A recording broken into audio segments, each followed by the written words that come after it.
Despacito, quiero respirar tu cuello despacito. C'est parfait. Bonjour tout le monde, aujourd'hui on se retrouve pour un nouveau tuto. Alors je vous donne un petit indice, j'ai des lunettes de soleil. Nous allons parler du soleil. Plus sérieusement, donc on va parler oui du soleil, mais qui dit soleil dit surtout bronzage. Et c'est de ça que nous allons parler aujourd'hui. Je sais que beaucoup aiment bronzer au soleil, mais je pense que beaucoup n'ont pas encore toutes les notions nécessaires pour réussir et parfaire son bronzage.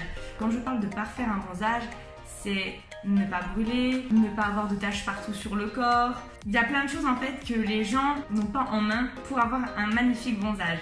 Donc du coup, j'ai décidé de vous concocter un petit tutoriel pour vous apprendre à vraiment savoir gérer votre bronzage. J'ai essayé de faire au plus simple, c'est-à-dire qu'il y aura 4 grandes étapes à respecter. Étape numéro 1, il faut préparer sa peau. Donc comment la préparer? Il y a 2 solutions en fait. Première solution, une cure de bêta-carotène, enfin ça c'est dans tous les cas. Qu'est-ce que c'est que le bêta-carotène? Le bêta-carotène en fait c'est une forte source de vitamine A. On peut aussi les appeler d'ailleurs les provitamines A parce que vraiment elles sont au summum des vitamines A. Ça fait beaucoup de vitamine A en une phrase. Bref, en plus de ça, ça peut aussi améliorer la cicatrisation et l'acuité visuelle. Donc ça, c'était une petite parenthèse, rien à voir avec le soleil. À savoir que le bêta-carotène va stimuler la production de mélanine et donc les pigments qui donnent la couleur bronzée. Ah d'accord, Jamy. Donc il y a 2 façons pour préparer sa peau. Donc la première naturelle, c'est-à-dire que vous allez manger des aliments qui contiennent du bêta-carotène. Donc je vais vous citer quelques aliments qui en contiennent. Donc la carotte crue, l'épinard cuit, la tomate, le potimarron, le butternut, la patate douce, le pissenlit, l'abricot sec, la mangue, le pruneau, melon, brocoli, etc. etc. Ah oui, oui, oui, oui, oui, oui, oui. Congratulations! Seconde possibilité pour les personnes qui ne sont pas très friands des fruits et des légumes. Sexy man, sexy man. Vous avez la possibilité de faire une cure par complément alimentaire. Donc oui, il existe des compléments alimentaires à base de bêta-carotène que vous pouvez trouver en pharmacie ou en parapharmacie. Par contre, attention à ne pas faire une surconsommation de ce nutriment.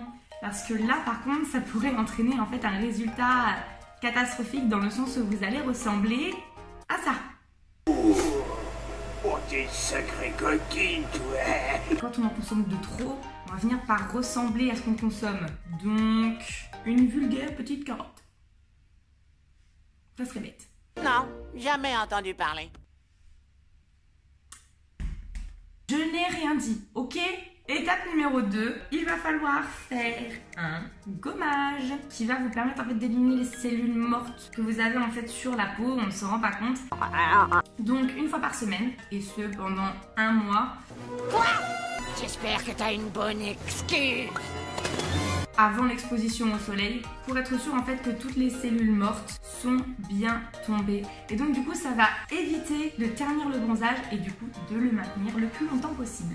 Étape numéro 3, s'hydrater, autant à l'intérieur qu'à l'extérieur. C'est une étape très importante et malheureusement, il y en a beaucoup qui l'oublient parce que ça va permettre en fait aux cellules de se régénérer et maintenir le bronzage. Donc à l'intérieur, c'est assez simple, on sait tous que pour s'hydrater, il faut boire de l'eau.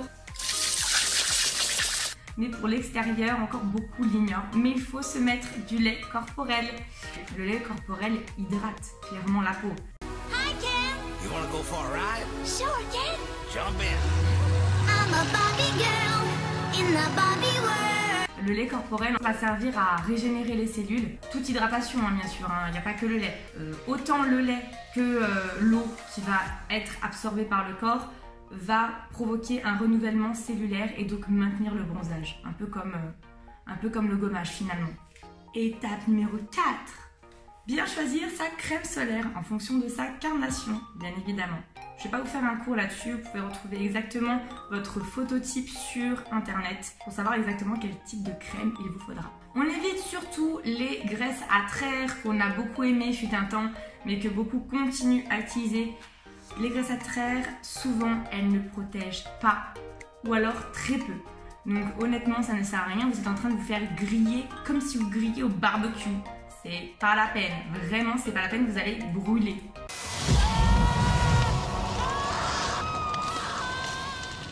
Autre Autre chose, il va falloir renouveler son utilisation toutes les 2 heures. Et oui, beaucoup se disent j'ai mis la crème solaire, c'est bon, tranquille pour la journée. Et non, non, non. Parce qu'en fait, notre peau, elle a des pores. Et ces pores transpirent, surtout l'été.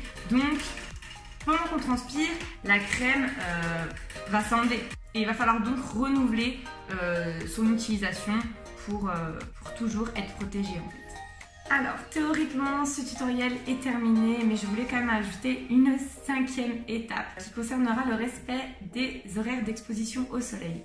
Parce qu'il y a beaucoup de personnes qui s'exposent à n'importe quelle heure, alors qu'en réalité, il faudrait s'exposer qu'à partir de 16 h. Oui, je sais, il y a beaucoup moins de soleil, mais il y a aussi beaucoup moins de rayons ultraviolets, pour ne pas dire plus du tout. Donc voilà, c'est très important de respecter ça pour éviter de choper des coups de soleil, mais aussi des maladies de la peau, comme le cancer de la peau, ou encore les insolations qui sont franchement pas cool en été. Rester couché, c'est un peu bête quoi. Voilà tout pour cette vidéo, en espérant qu'elle vous aura apporté tout ce qu'il faut pour avoir le bronzage de vos rêves. Donc n'hésitez pas à me dire en commentaire si les conseils que je vous ai donnés vous ont été bénéfiques ou pas. N'hésitez pas à vous abonner, à liker. Et surtout, si vous avez des idées de tutos, de vidéos que je pourrais faire, n'hésitez pas à m'en faire part en commentaire ou en privé pour ceux qui m'ont en privé. Je compte d'ailleurs bientôt réaliser ça sera pas un tutoriel, mais tout simplement une vidéo spécialement dédiée aux questions. Ça sera, je pense, assez sympa. Ça changera un petit peu de ce que je fais d'habitude et je pense que c'est bien de pouvoir communiquer. En attendant, je vous fais des gros bisous et je vous dis à bientôt pour une nouvelle vidéo. Bisous!